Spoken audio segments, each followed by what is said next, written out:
Welcome back to the Budget Gamer channel, where we bring you critical and in-depth reviews of just about every indie game we can get our hands on, and today we're going to be taking a look at Earth Atlantis for the Nintendo Switch. And if you have heard of it before, yes, Earth Atlantis has been out for a while, and it's actually a game that I've been wanting to play for a while, but because of the price, I've kind of put it off until now.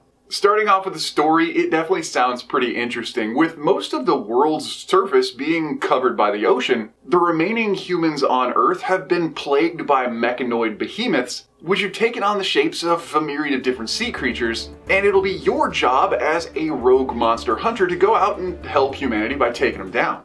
The eShop describes Earth Atlantis as kind of a 2D shooter with Monster Hunter elements. And if you are also a fan of the Monster Hunter series, the game does not really play out like you might expect. More or less, Earth Atlantis is divided up into, well, one giant area. And as you play through the game, beating the occasional behemoth, more areas of the game will open up in that same map that you have access to since the beginning. However, you will have to be twisting and turning and crawling through oceanic caverns to make your way to and through each of the game's 38 underwater behemoths. But it's not exactly as simple as just crawling your way through some side-scrolling adventure, because these bosses, whether they are a singular oceanic creature or a giant swarm of enemies, they will be popping up randomly in ones and twos as you slowly make your way through each boss. Thankfully though, we're not only provided with a mini-map that shows us our own position in relation to the bosses, but it also shows us the locations of all of the power-ups for your vessel.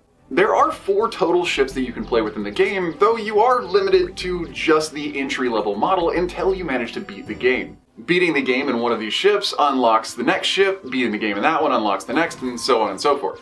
But with a plethora of power-ups spawning randomly all over the map, you can even make that introductory level ship pretty darn OP.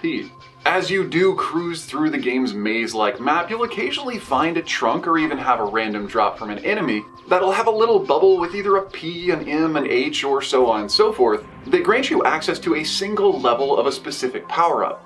And whether you're choosing to power up your ship with torpedoes, homing missiles, or even electronic currents that seek out enemies all around you, you'll be able to boost each one of these special abilities up to about 4 times, but you can only pick one at a time. So unfortunately, once you pick a power-up, you'll need to stick with it unless you want to rebuild it all anew with whatever new skill you choose. Thankfully though, as I mentioned earlier, the power-ups do respawn randomly throughout the map, kind of like the boss fights. So each time you take down a new boss will spawn somewhere in the map, and each time you pick up a new power-up, a new random power-up will spawn somewhere in the map. And so in that sense, it's not too terribly difficult to reload out your ship if one type of skill just really isn't working out for your playstyle, but it will take a sufficient amount of exploration because which power-up is at which location isn't really noted. On the note of boss fights though, the bosses can be kind of difficult, mostly because you encounter them kind of right at their burst mode. Which, for those of you who might be a little less familiar with boss fights or boss rush style games, the burst mode is when the boss is going all out. And though your little ship does have a fairly forgiving HP bar, if a boss does manage to make physical contact with you, it's pretty much game over.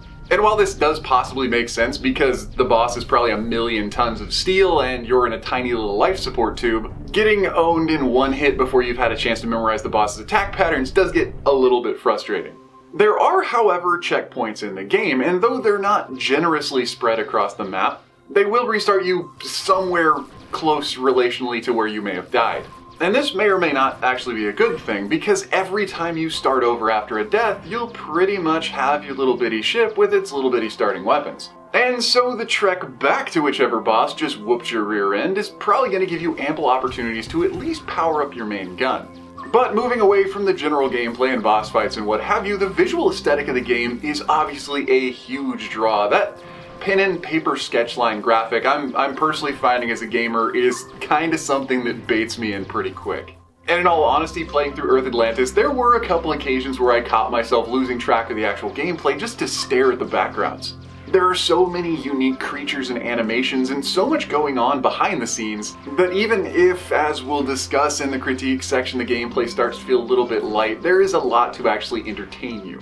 The game's music though, while it is actually fairly well composed, becomes one of the game's more nominal aspects, because the general exploration music doesn't really change, and you will be spending a lot of time just exploring these oceanic caverns.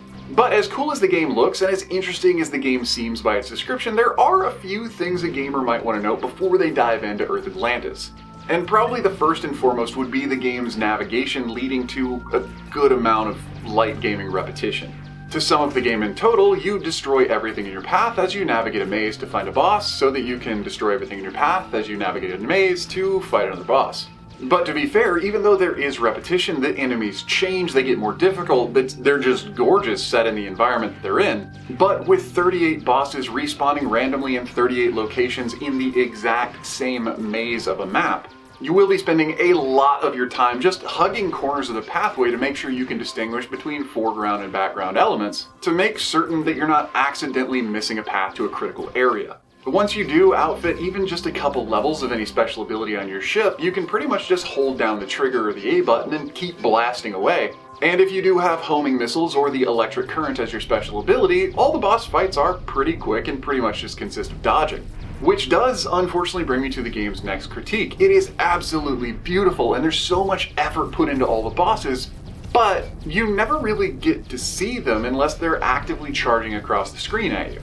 The boss fights, whether they're an individual behemoth or they're in swarm combat, will just consist of you dodging blasts, which, while providing a lot of challenge, it removes the beauty of the game from your visual screen.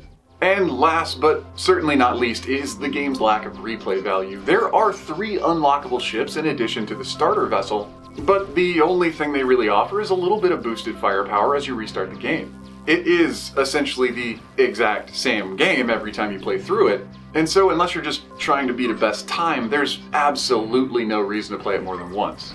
But looking back at Earth Atlantis as a full package, it was definitely an enjoyable experience, and it was a great environment to immerse myself in. And in all honesty, if the game were advertised the right way to the right demographic, I think it could actually be really fun for a whole wealth of gamers.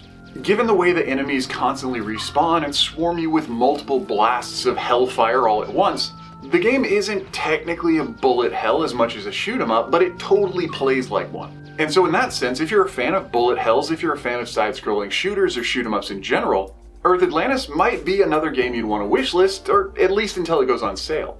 But anyway, that does about wrap up the review of Earth Atlantis now on the Nintendo Switch, so if you enjoyed the review, or especially if you found it helpful, feel free to throw me a comment or a like to show your support. And don't forget to click that little bell icon when you subscribe to stay updated with the latest content. There are new and unique indies coming out every single day, and they're always going on ridiculous sales. So if it's on the eShop, whether it's an easy hard pass or an absolutely unforgettable gem, chances are you're gonna find out about it right here. But anyway, this has been The Budget Gamer, so as always, thanks for watching.